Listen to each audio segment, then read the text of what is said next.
Anyway, Paul Bojic, um, you have a really unique background, right? A broker, attorney, investor. Which came first? Tell us your story. Introduce yourself, please. You don't need Okay, to. Paul Boyd. I'm an attorney here in the desert, Palm Desert, California. I grew up in Los Angeles. I got out of high school early, went to college, and I got thrown out because I was goofing around. So I said, oh, the next best thing, I guess, would be to go into real estate business. So I got my broker's license at 20 years old. Been a real estate broker 40 years. That's 40. And I started selling real estate. I did real estate deals in Los Angeles for years and years. I was a heavy-duty foreclosure broker. I worked South Central, Los Angeles, Compton, Linwood, Downey, Paramount, Royal Heights, all those different areas for many years, and I did fairly well. And one day I came out to the desert and I thought, wow, I'd like to move out here and not get shot at or killed selling real estate. And so I came out to the desert, and my brother was a general contractor at the time, so we were doing stuff in LA and out here. And one day he married a young lady from where my parents were from in the old country, and she told him, you're going to be a doctor and attorney. And he said, well, I can't be a doctor, so I'm going to go to law school. So at 34 years old, he was 33, I was 34, we both went to law school together. We got out in 3 years, became attorneys. So I went into real estate law because that's what I knew, and he went to construction defect. I worked for Fireman's Fund in their Errors and Emissions division for about a year and a half because I knew real estate. I knew the background. And while I was in real estate, I owned real estate offices, C21 offices, stuff like that. And so I then was at Fireman's Fund, did broker, for a couple of years, and then I decided I want to practice law heavy duty. So I came out to the desert and I worked for the best real estate law firm out here, Christopher and Golds, which owned a bunch of crazy stuff, residential real estate, title companies, all sorts of crazy stuff we owned. And then that sold off, and I went on my own in 2002. I've been on my own 22 years. My practice is transactional real estate and litigation. You got to do both, unfortunately, but I love the transactional part. I mean, Gary and I have done a lot of transactions together in the last couple of years, and so I work with real estate brokers, investors, buying, selling, anything from mobile homes, the mobile home parks, to golf courses, casinos, nightclubs, restaurant buildings, burn down stuff, anything you think of.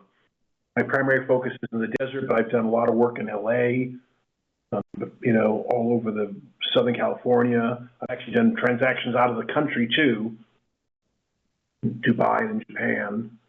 But I enjoy the business, and I'm fortunate that I have a family that I think my wife's still waiting for me to make money, so I think she's hanging on, hoping at some time I'll make some money in the real estate business. So listen, audience, it's a rare opportunity for us to have an attorney at our, captive audience here. So if you have questions, jump in or raise your hand if you know how to do that, and that will get my attention. It'll give me an audible cue. So 40 some odd years in real estate, eh? Cheryl's raised her hand. Jump in. Cheryl, what you got? Great to meet you all, and nice to hear your story. That's quite a story. Are you still doing foreclosures? And if you're not, why not? I don't use my broker's license anymore.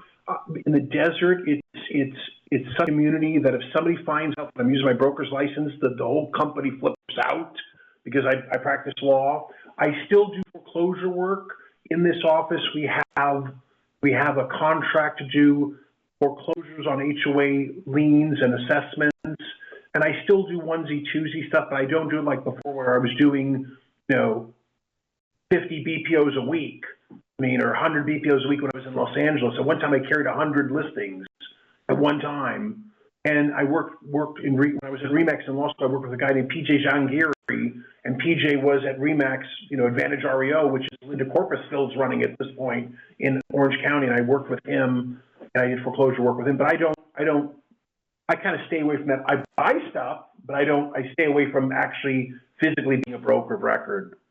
It's changed so much in the past, 20 years since I did it heavily. So I think that foreclosure business is great, short sale business is great, and just, regular property that needs, work. There's a lot of that out there. And, I've bought and sold a bunch of stuff, but I don't physically use my broker's license rarely anymore. And I just am curious because a lot of people in sub 2 like pre-foreclosure and won't even touch foreclosure, and I don't understand why. I think a lot of times when the property gets foreclosed upon, it goes back to the lender, and if it makes it through the sale, there's some issues with it. Probably it's upside down, or there's not a lot of meat on the bones, so you're gonna have to sit and wait it out. I've noticed that when purchasing foreclosures, prior to sale, you get probably a little better run at it because you have the opportunity to negotiate with the parties that be. Once it goes back to the bank, it's their way. I think there's some opportunity, but I think once it hits the bank, it's been picked through by, they say the average person who gets a notice of default against a property gets 50 plus contacts, 50 plus letters and contacts. And so they're just getting deluged with stuff. And if you're lucky enough to, to buy it from them or do some sort of creative financing with them, I think it's good. I mean, I'll give you an example. I bought a restaurant building in Indio that nobody looked at for years. It just sat there. It was boarded up. It was behind City Hall. Like, why is anybody looking at this? It's $140,000. And so I looked at it and then found out there was some issues with the hookup to the sewer. I said, how much can that be? The street's right there. It was $14,000. So I got it hooked and I got the plans and everything, and then I just sold it. And it's interesting because it's just sitting there. It's just still sitting there. Nobody's doing anything with it that I sold it to. I did the plans, approved with the city, everything. So I don't know. Well, I think you hit the nail on the head, Paul. Cheryl's new to this group and new to investing. Cheryl, the least motivated seller on earth is a bank. So by the time the properties are foreclosed, as Paul said, it's my way or the highway with them. It's very difficult to buy from them and get a deal. If you can catch it before the sale, before the auction, you got a good shot. Yeah. Did you have any? You have to be able to work out the issues. I'm in an escrow right now where there are 9 liens against the property. And the property needs to be bulldozed, right? But the person who wants to buy it has really said, I want to buy this. I don't care. You figure it out. And so I went figuring it out. And so there's money to be made in properties that nobody wants to touch because they can't figure out the issues with it, or they look at it and think, oh my goodness, this is a problem property.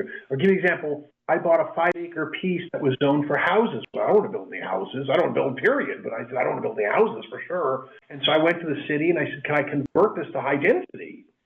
And as luck would have it, the city master plan was switching over to high density, and I just caught it at the right time. And I went from 20 houses to 85 unit building. And then to me, it was worth some money. But I think in today's market, because there's a lot of people, searching and running for the one property, there's always some nice property there that everybody wants because it's got problems with it. I think looking at stuff that people maybe picked over, they thought, oh, this is too difficult. It may have some issues where, you don't want to deal with it. So I think that's the properties that I always tell people, I look at stuff that nobody else wants to look at. It's got some issues. And if you have to hire somebody that knows what they're doing to fix those issues, it's worth it. Right. So. Yeah, I'm asking because there's a property in Mammoth Lakes. It's on auction.com, and my realtor up there showed it to me. And they just dropped the price because they're not getting any action. It's bank owned. And Caroline Kane said, she won't even look at a bank owned property. But this is like $549,000. And if, once it's fixed up, it could be $1.4 million, There's so going to be some issues with it. There must be some issues with the property because there should be, if you believe that you can get it for a great number, I would just go to the bank and say, okay, here's my number.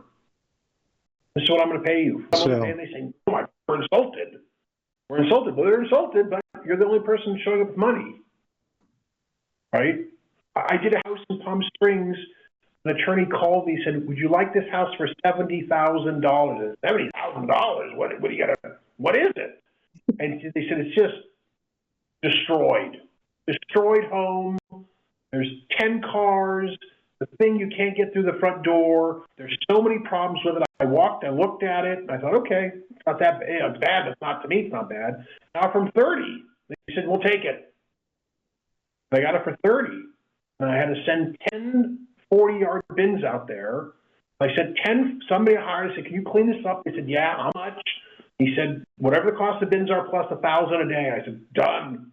And it took him 10 days. It cost me 10 grand plus the bins cost me 20 grand.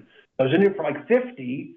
And I said, I don't have time. I'm practicing law. I don't have time to go this anymore. So I have a good friend of mine said, I'll buy it from you. I said, how much? He gave me 100. I said, great, here it is. He sold it for $399. Oh my God. Bought it from me for 100, sold it for $399. Again, he had to rip the roof off. I mean, he had a lot of work to do. I mean, this was just like bare bones. And he went in there and he gutted it and cleaned up. I'm sure he put 150 into it, maybe. So he was in there for like 250, maybe 270. I made 100 or maybe 80. Yeah, every day of the week. My goal was always when I was doing deals to make 40,000 a house. If I made 40,000, I was the happiest guy on earth.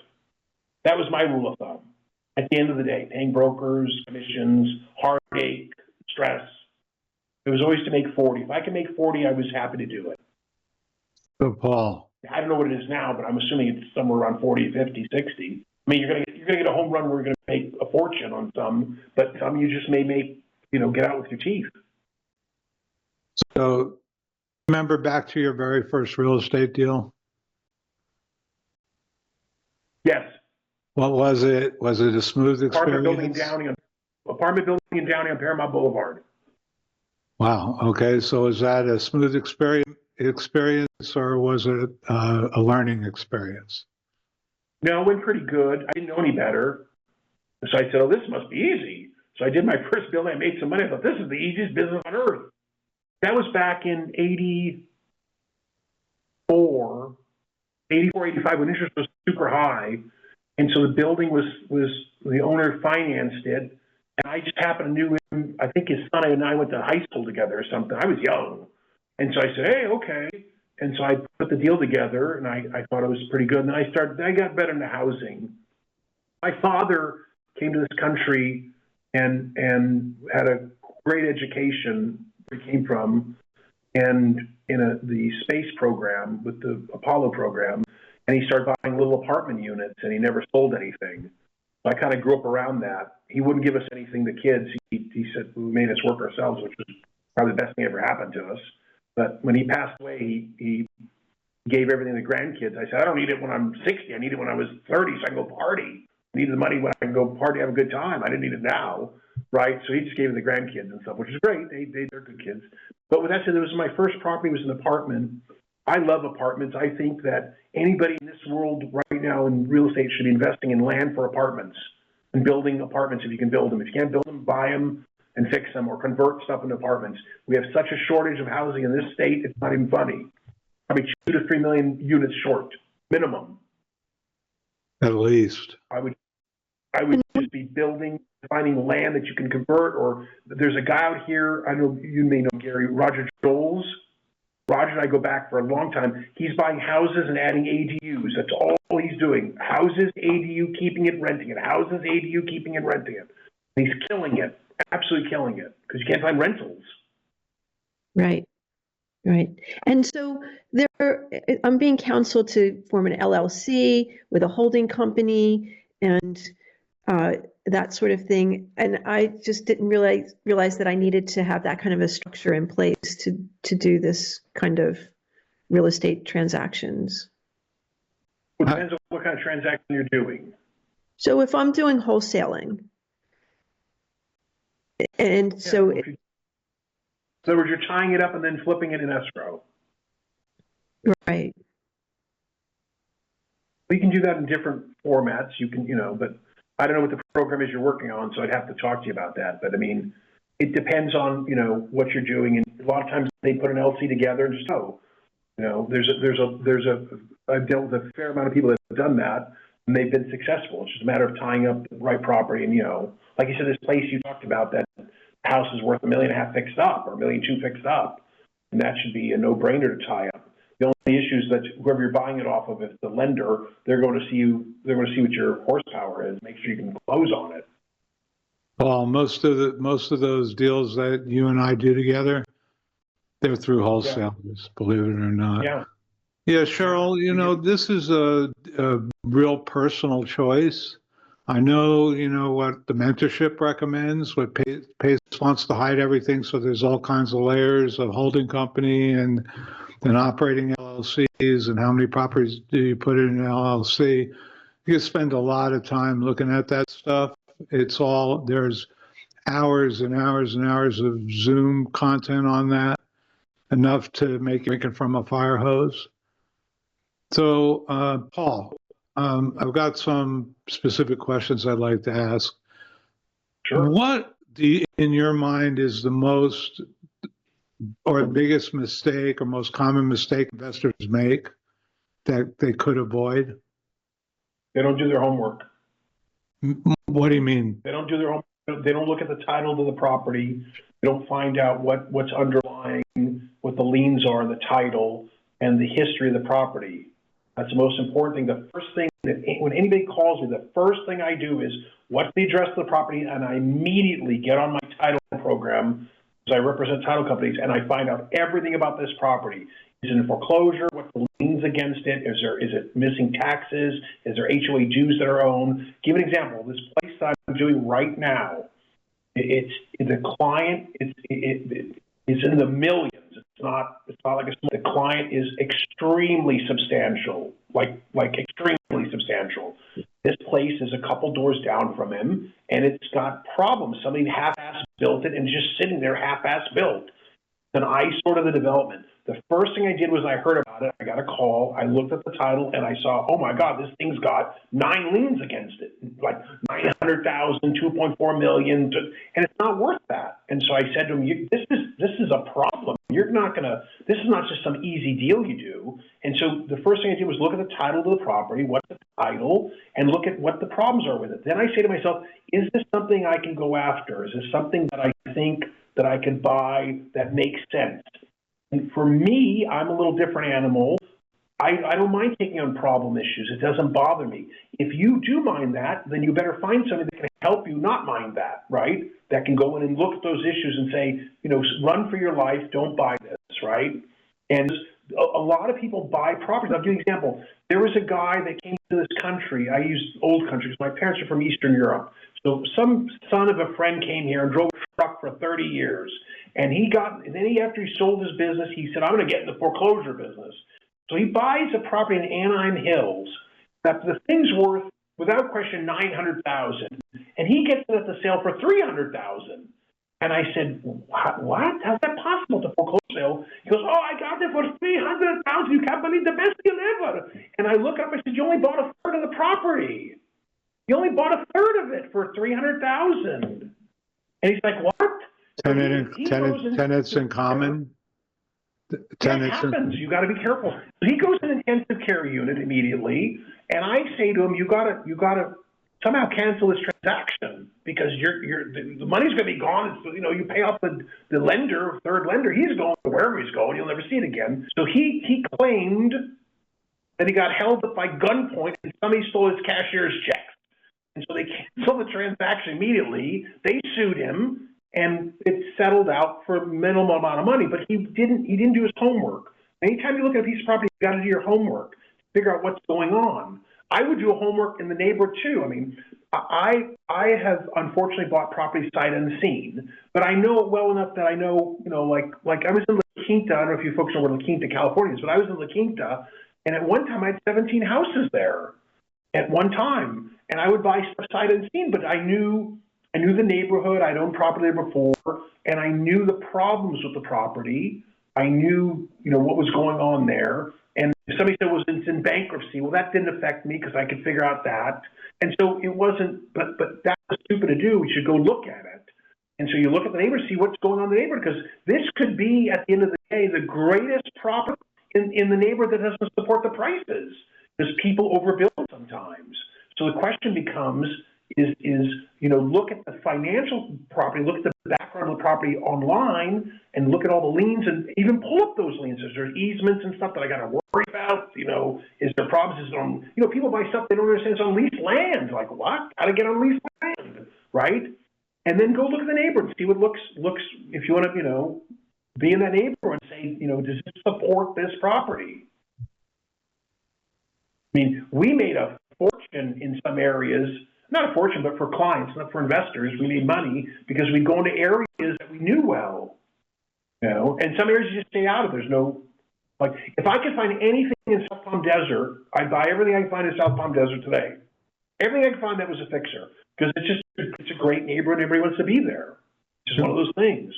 It's like Long Beach or any of those cities. Everyone wants to be there. You just got to find the proper prices. Somebody came to me today on a property in like Los Angeles that was like $300,000. How's that possible? There's no house in Los Angeles $300,000. What are you talking about? But it had all these issues with it. He forgot to tell me that. And I looked at the title. It's got all sorts of problems. Yeah, they're out there. They're trap houses, or they're collapsing, or there's a foundation issue that nobody wants to touch. I want to change the subject for a minute. Just have on that, Gary, if I may. What's that? I have just one question on that subject. When you say you should find someone that can help you find out what those problems are, who is that person? Is it always an attorney? Well, it depends. So I have a circle of people that I talk to when I was buying. I stopped buying about 4 years ago when I started developing. Now I'm down to like a couple of pieces. But if I need something, I have somebody I can ask. Like I have a CPA that I talk to, or a general contractor that I call to, hey, what's going on, Gary? Hey, what's going on with this? What do you think? And so I have kind of a circle of people that I know that I have on like not speed dial, but I can call. I have my own personal broker. I've been using one person for many, many years. He's a very, very sharp guy. And I've used him not on everything, but I'm, on stuff that I bought or sold. Sometimes I did myself, not as a broker, but as an investor or principal. And I call people and ask them questions. Always you should have, if you're dealing with real estate, you better have an attorney, without question. No question about it. I even have my own attorney. I talk to my brother, who's a general contractor and an attorney, so I ask him questions. But I also have my own personal guy that I call, who I think the world of. He's crazy bright, and he's always like, "Don't do that." So if he yells at me, I don't do it. But if he doesn't yell at me, then I do it. And I've got a wife at home, which is probably the biggest impediment to investing. You got to have someone who says, "No, don't do that," right? I was eating dinner one night, and the phone rang. So I picked it up, and it was a friend of mine. He goes, "Your building's on fire in India." I said, "What?" Because the building you own is on fire. I said, "What are you talking? What do you mean on fire?" So I turned the TV, and there's in India the building. It was the movie theater behind the city hall was on fire. My restaurant building was across the street that I just bought, the old Fixer. And I said, "Oh no, thank you for the call, but it's the restaurant building." When my wife heard the word restaurant, she flipped out. She's like, "What are you buying a restaurant? I got to start cooking in a restaurant. Oh my God." Oh my God. She flipped absolutely out. And then I had to tell her I sold it, which I didn't. I fixed it, and the guy whoever I sold it to didn't fix it up. But I sold it then. I don't want to get her mad. But with that said, that was pretty funny. But I would say that, yeah, get a circle of people you can call if you have questions. And Cheryl, you have that circle in the community. You just have to start meeting people. That's the one thing that PACE encourages everybody to go make 25 friends in the community. Go make 50, go make 100 friends. That's there's a reason behind that. There's a method to that madness. Thank you. So Paul, I'd like to talk about a topic that it's a little controversial in the world of doing these sub-2 deals. Some people believe that it's safer by putting them in a trust? I don't, when I bought real estate, I'd usually take it in my name or a company name, no matter what the transaction was, sub to AITD, whatever. Because the bank cares about one thing, getting paid. You pay the bank, they don't care if Elvis Presley's on title. You stop paying the bank, then they get angry. I think that if they're going to do, it's a rarity that a bank will come after you for banking fraud unless you're literally providing them with false documents, right? If you're in there providing them with fraudulent documents, which in a sub two you wouldn't because you're secondary borrower to the actual borrower, then nothing's going to happen. I mean, there's tons of people taking subject to, there's tons taking HAD, there's tons assuming loans. Unless you're committing bank fraud, I think you're okay. I don't think I've seen maybe in the 6,000 transactions I've been involved in, I don't think I've seen 10 judicial foreclosures where the bank said, we're not going to foreclose on you non-judicially with a notice of default, notice of trustee sale. We're going to go to court and we're going to fucking hammer on you, pardon my French, because we believe you did something illegal. That is almost a rarity. Don't take this wrong. I mean, whether you like Donald Trump or not, there is absolutely no question in my mind that in New York, when he applied for those loans, those banks went over that with a fine-tooth comb with a battery of attorneys. He didn't get away with anything, believe you me. These bankers are tough as nails. I was in an arbitration once where it was a banking issue, and we talked about money, and the banking attorney goes, we don't give a flying F about your client. We care about our money.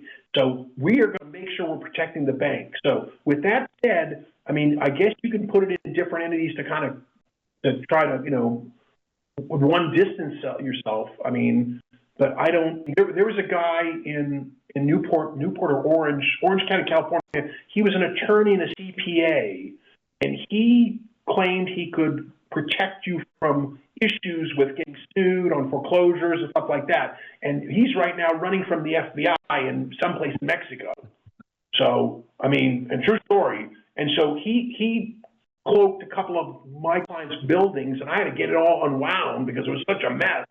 I look at it this way. If I own an LLC or I own a trust and I commit fraud and I do something wrong, that trust LLC is not going to save my ass at all, right? If I have an LLC and let's say there is a mistake or something happened and they foreclose, well, they foreclose on the LLC and it is what it is. I mean, it happens to everybody. I don't, there may be some trusts out there that people use as a vehicle. You can subscribe to it if that's what you want to do, but I think at the end of the day, like when I buy, it's either an LLC or my name individual. Look at my name, my own property. It's just there. They're going to get me anyway. I mean, I'm the worst guy to be giving advice on that because if something happens to me, I have no defense except for my stupidity. They're going to look at me and say, this guy didn't know about it, then we've got trouble.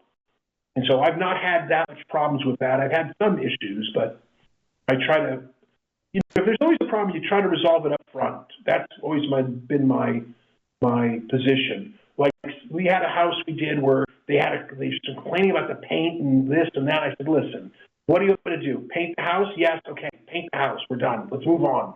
It's not worth it to fight over that. But with that, back to your issue of how should I take title? I mean, you should, if you're going to do housing and flipping houses, you should have an LLC because it gives you some sort of protection. But at the end of the day, if they sue you, they're going to sue the LLC and they're going to sue you individually. End of sentence. How it works. Whether they get something from you individually is a different issue because the LLC is really. But you should at least have an LLC if you're doing real estate deals. All right, so that's the best way to protect assets as well. Yeah, if you could do it that way, it would be good because it's limited to that one property. A lot of guys do 4 or 5 houses and they kill the LLC and they get another LLC. They start again. That gets costly after a while. Doing those, it gets costly, $800 a year plus taxes. So if you did one LLC and you're doing deals, that's good. And just keep clean. Don't try to swing for the fence on every transaction. Make the money, move on. Disclose everything. Disclose everything. That's the most important part of any kind of transaction. You're going to get sued, it's going to be through disclosure issues. 85% of the time, or 75 to 85% of the time, you're going to be sued for disclosure. That's mostly what it is. That's why what I tell my clients: disclose, cover your ass. It's protects you. Don't be afraid to to let the buyer know what's going on with the property, because if it's what you don't say that matters, not what you do say. So Immediately solve any problems. Immediately try to stay away from attorneys as far as you can in litigation. I'm serious, and immediately go solve the problem. If you got a problem, it's $3,000 to settle it, and instead of making $30,000, you're making $27,000. Well, guess what? You're making $27,000. Get rid of it. You're not in the litigation business. Litigation now is 2 to 3 years in the court system, and it'll cost you $40,000, $50,000, $100,000 to litigate. I'm in a case right now, 7 years over a house in Pacific Palisades that in the end burned to the ground, unfortunately. And we're fighting over it. Started as an $80,000 case. Now it's up to $400,000. Luckily, I'm in the winning seat, but I'm at the Court of Appeal now, which means I don't get it. But they just keep dragging it through the mud. And so I'm just sitting here doing my stuff. But definitely disclose everything. And definitely, if you have a resolution you can get done, call the people, say, I'm sorry it happened, eat crow, I did it wrong, or I fall on the sword. Like I was arguing with somebody about a grant deed and whether you can insure it or not insure it. I said, of course you can insure it. I said, what are you talking about? And he's arguing with me, and he says the title officer told him no. I said, bullshit, put him on the line. And then the title officer said, well, you didn't tell me this, what he's telling me, what I'm telling him. And he says, he's right. And the guy's apologizing. Yeah, just apologize, but we got it done. Let's move on. Move it on. Let's move it on. We're done. I even forgot about it already. Even though you called me an idiot, that's a different story. But let's move it on. And, we settled. He didn't call me an idiot, but he said, I think you're wrong. I said, you're wrong. And I said, well, my wrong comes from recording 200 grant deeds a year. I don't know what your wrong comes from, but I know what to do it. And I fucked up many grant deeds to get here. My French, you make mistakes. That's how you learn in the business. You're speaking more French than I usually hear from you, by the way. I know, sorry. Late in the day. I had no idea, Have enough coffee. Or you're just hanging out with Macron and the AI summit or something. I'm beginning to wonder here. Are there any scams or bad deal structures that investors should be aware of going around right now? What do you hear through the grapevine? I would look out for people who claim they have title to the property when they don't. Or there's other people involved in title that have no idea this property is being sold. Or there's, like I said, underlying liens that may have more say than you think. Look out for trusts that have people that say they're the trustee, but they're not. There may be some other person there that has to have a say in it. Also, properties that they claim they have order to sell it when they don't. Again, that has to do with the title, looking at the title. Yeah, always look at that title. That's what I do. Whenever a client hands me a deal, I go onto the title company site, I pull the deeds of trust, I pull the deeds, I look at them to see who the actual owner is.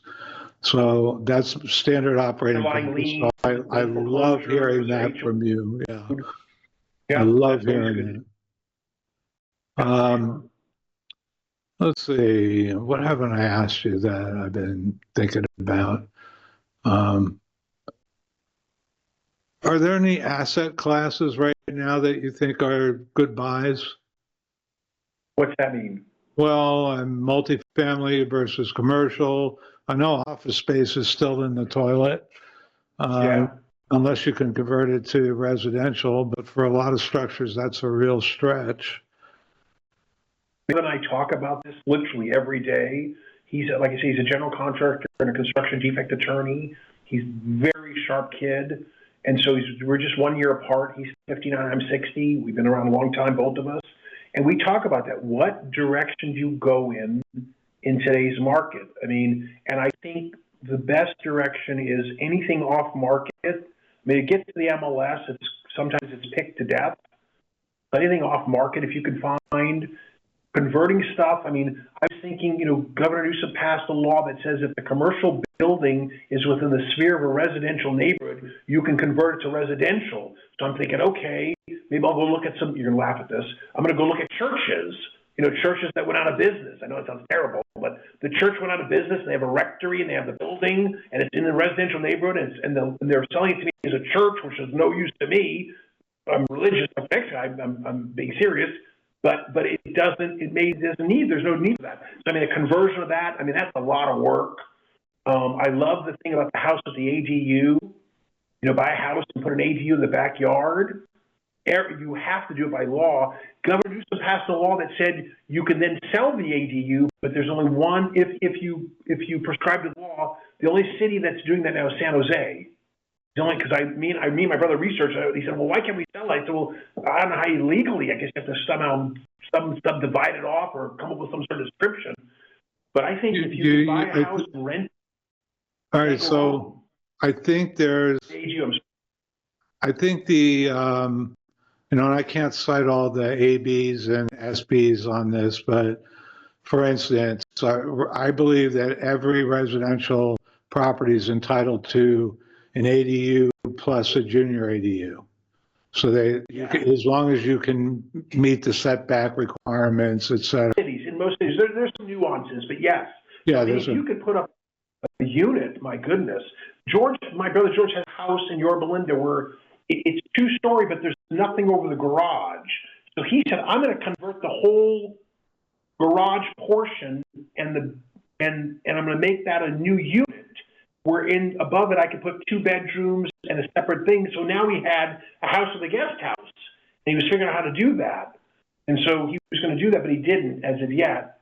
But he may still do that. So he bought the house, got a good deal on it, and then he was going to do the ADU stuff. I think if you can come up with that formula and figure out, I could buy a house and add value by putting an ADU if you can do it reasonably enough. It's going to cost you probably $350 a foot, put maybe 600-700 feet back there, whatever the limitation is, and you have a nice rental, you can rent that out. Then you've got, 2 things. You got, you can sell to somebody that got income. In the old days, they used to take a house and put 4 units behind it, or a house and it. If you get the proper zoning, home run every day of the week, house with units. If you can find the animal saying, okay, I need to look for a house that has a 10,000 square foot lot or whatever that square footage is, because I'm going to take this house and share it out, and I'm going to put units behind it. If you can formalize that, that's a home run. Yeah, I've been doing that with some of my investors. I've closed a few deals like that now. We also, so to sell them individually, my reading of the law is you need to create a condo, essentially. Yeah, it's very difficult. Common interest. It only does it. Only San Jose allows it now. Nobody else has agreed to that in other cities. You can't sell it. It's impossible, except in San Jose. I already did all the research because we looked into that. Do the cities have the choice to subscribe to that law?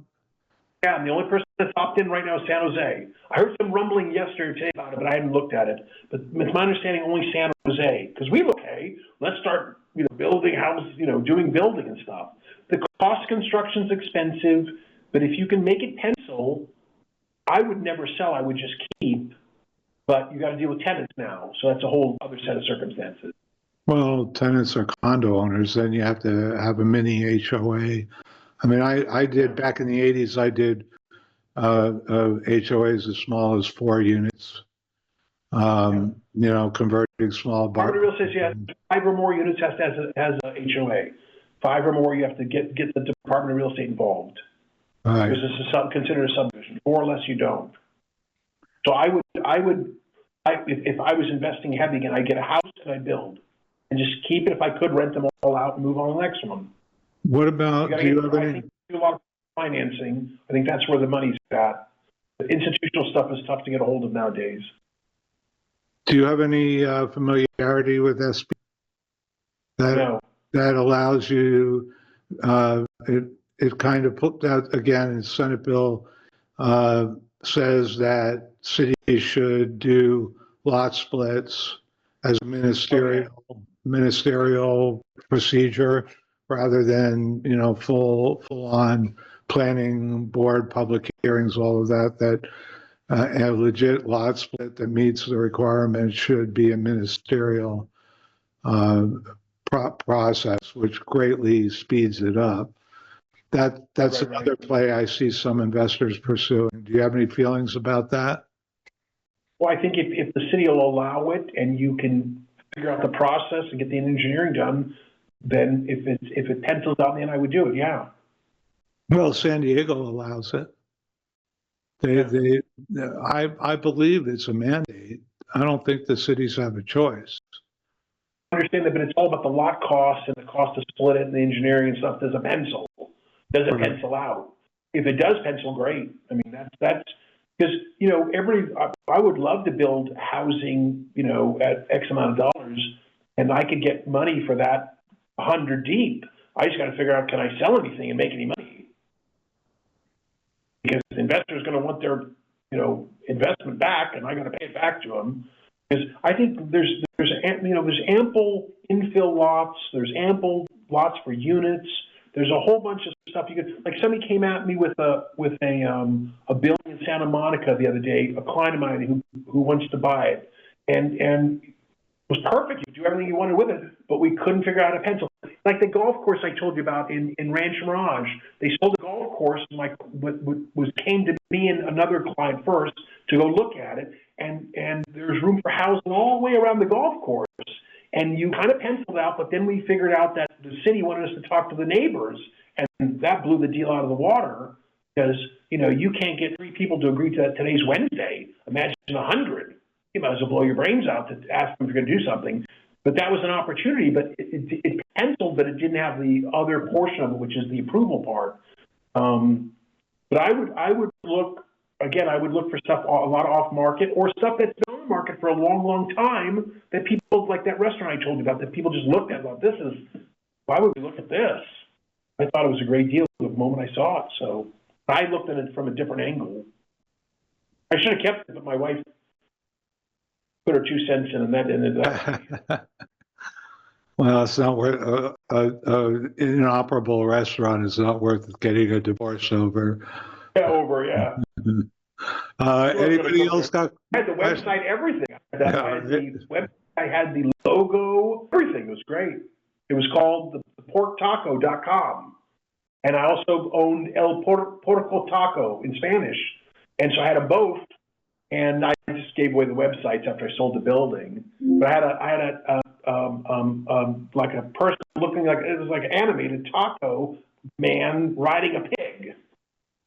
That was the pork taco, and I thought it was a great idea, but my wife ended that real quick. Because I've owned restaurants before, and I've owned a nightclub before. And so I thought, as a passive person, which was pretty tough because I had somebody in the nightclub that was a drinker, and that was the worst thing that could ever happen. Well, that's a tough business. Oh. I've been in the F&B space, and it's a tough business. My brother does it. He's an attorney turned restaurateur. So wow. there are people that have that level of insanity, and yeah. I could see you being one of them. That's for sure. Yeah. But you gotta smart you in check.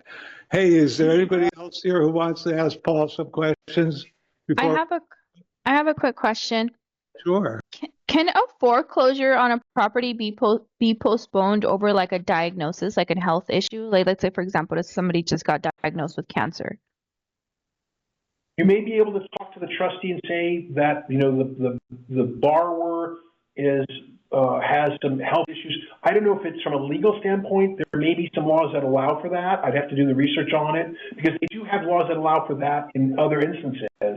From a banking standpoint, I would tell the bank that because of health reasons, I cannot go forward. Can you postpone it and see what they say? There may be a law that provides for that, but I have to do the research on it. I would think there must be something out there, especially in California. Yeah. When's foreclosure sale? When's that taking place? The 18th of next month. Okay, so you either 18th or 13th. Of March? Yeah. Of March, so you still have some time. Yeah. But with that said, I would start now calling and tell them, hey, here's what the situation is. The borrower's in the hospital or has got some heavitis. Can you postpone it 1 month? Give me an extra month to figure out what we're going to do. And then, but get on it quickly because in the banking industry, the person sitting at this desk will say, oh, yeah, sure, no problem. We're going to do that. And the guy next door has no clue what's going on and forecloses you out. Yeah. I've had that happen where this guy at this table said, give me 10 grand and I'll stop the foreclosure. I said, great, client, give him 10 grand. They gave him 10 grand. The next day they foreclosed him out, wiped him out. Oh. And I had to sue them. And I got my 10 grand back and I got my guy to live in the house for 2 years for free. But that didn't help anybody. He got thrown out after 2 years.